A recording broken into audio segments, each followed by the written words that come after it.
రంగారెడ్డి జిల్లా నందిగామ మండలంలోని హిందుస్థాన్ లివర్ పరిశ్రమలో అగ్ని ప్రమాదం జరిగింది. కర్రలు, థర్మాకోల్ తదితర వ్యర్థాలకు ప్రమాదవశాత్తు నిప్పంటుకోవడంతో మంటలు చెలరేగాయి. ఘటనా స్థలానికి చేరుకున్న అగ్నిమాపక సిబ్బంది ఫైర్ ఇంజన్లతో మంటలను అదుపు చేశాయి.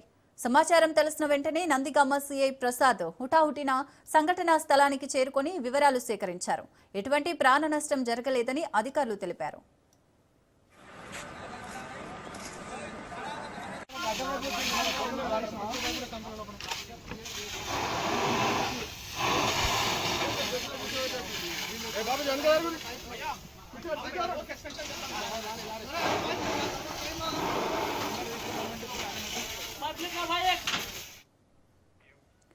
రంగారెడ్డి జిల్లా నందిగామ మండలంలోని హిందుస్థాన్ లివర్ పరిశ్రమలో అగ్ని ప్రమాదం జరిగింది. కర్రలు, థర్మాకోల్ తదితర వ్యర్థాలకు ప్రమాదవశాత్తు నిప్పంటుకోవడంతో మంటలు చెలరేగాయి. ఘటనా స్థలానికి చేరుకున్న అగ్నిమాపక సిబ్బంది ఫైర్ ఇంజన్లతో మంటలను అదుపు చేశాయి. సమాచారం తెలిసిన వెంటనే నందిగామ సీఐ ప్రసాద్ హుటాహుటిన సంఘటనా స్థలానికి చేరుకొని వివరాలు సేకరించారు. ఎటువంటి ప్రాణ నష్టం జరగలేదని అధికారులు తెలిపారు.